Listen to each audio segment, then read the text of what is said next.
I saw motherfucking design on right now.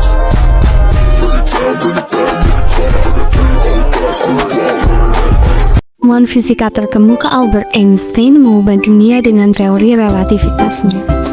Karena kejeniusannya, ia diberi Nobel penghargaan. Eits, Nobel tersebut bukanlah mengenai teori relativitas loh, melainkan mengenai efek fotolistrik. Munculnya efek fotolistrik ini menyelesaikan perdebatan antara para ilmuwan mengenai terbuat dari apakah cahaya. Pada tahun 1672, Newton mengungkapkan bahwa cahaya adalah partikel. Pernyataan Newton tersebut dibantah oleh Hooke.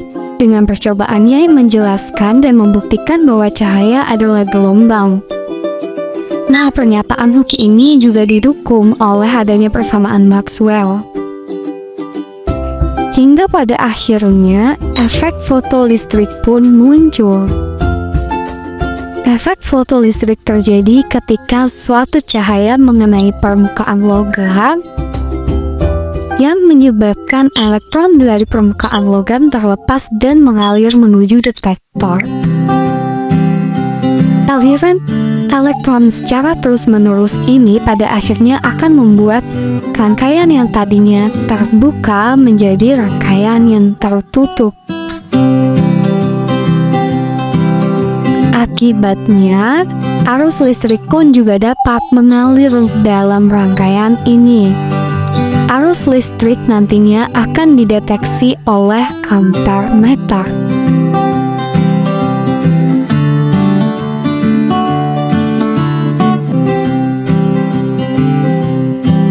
Ketika suatu intensitas cahaya ditingkatkan, maka dapat menyebabkan elektron yang terlepas dari permukaan logam pun semakin banyak, dan elektron ini pun akan diemisikan menuju detektor.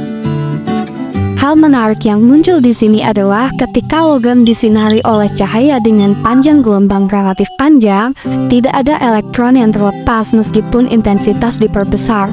Kenyataan ini yang bertentangan dengan teori gelombang, yakni bahwa semakin besar intensitas maka energinya pun semakin besar. Maka seharusnya pun elektron juga dapat terlepas dari permukaan logam.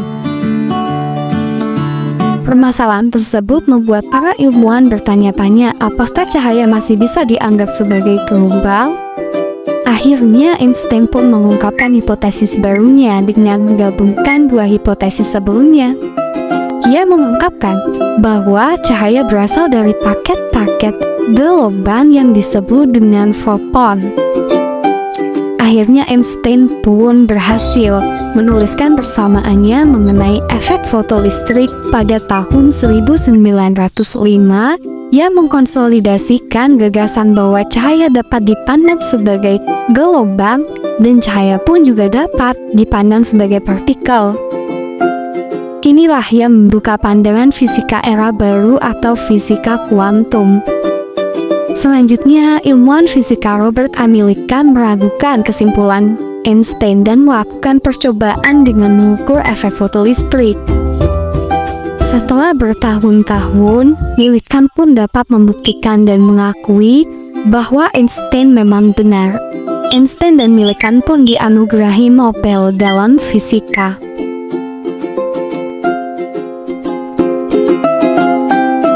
Nah, dari apa yang sudah kita pelajari tadi, kita dapat memperoleh kesimpulan bahwa cahaya melewati proses yang sangat panjang hingga pada akhirnya cahaya dapat disebut sebagai gelombang maupun partikel. Dimulai dari hipotesis Newton yang mengatakan cahaya sebagai partikel dan ditentang oleh percobaan yang dilakukan oleh Hooke dan membuktikan cahaya sebagai gelombang, dan akhirnya dibantah oleh Einstein, dan Einstein pun menyelesaikan perdebatan antara ilmuwan dengan menjelaskan efek fotolistrik. Menentukan pengaruh variasi tegangan baterai terhadap arus listrik. Nah, dengan jenis logam yaitu natrium dengan panjang gelombang 300 dan 350 nanometer dengan intensitas 100%, dan kita memvariasikan tegangannya menjadi 3, 0, dan negatif 3. Nah, kemudian kita akan mencari arusnya. Nah, sekarang kita memasukkan panjang gelombangnya menjadi 300 nanometer dengan intensitasnya 100%. Kemudian kita masukkan tegangannya menjadi 3, volt. Nah, kemudian kita mendapatkan arusnya yaitu 0,556 ampere. Nah, gimana kalau tegangannya diganti menjadi 0, apakah sama? Nah, hasilnya sama, arusnya tetap 0,556 ampere.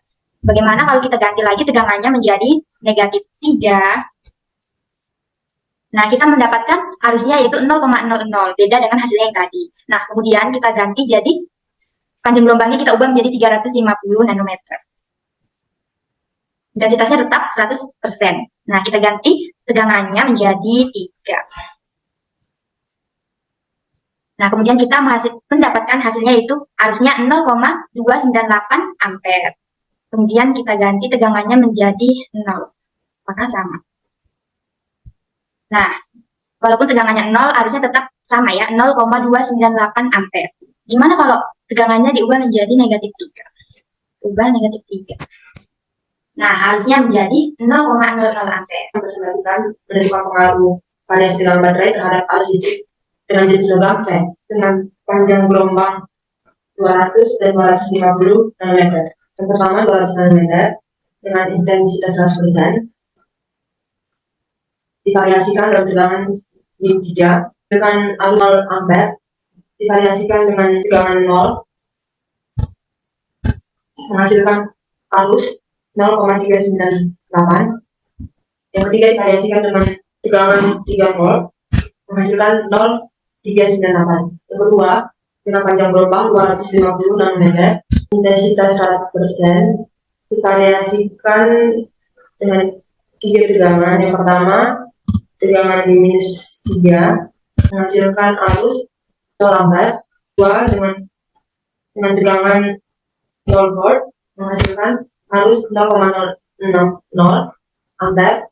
Yang ketiga divariasikan dengan 3 volt menghasilkan 0,060 ampere. Tentukan pengaruh variasi intensitas cahaya terhadap besar arus listrik yang akan dihasilkan. Baik, pada percobaan ini akan menggunakan dua logam, dua sasaran. Yang mana pertama menggunakan natrium, logam natrium misalnya dengan intensitas yang akan divariasikan dengan panjang gelombang 200 nanometer. Kita mulai dia di 40%, ya. Pertama 40% intensitasnya, dan ternyata dihasilkan tegangan 6 volt, terbuat 6 volt.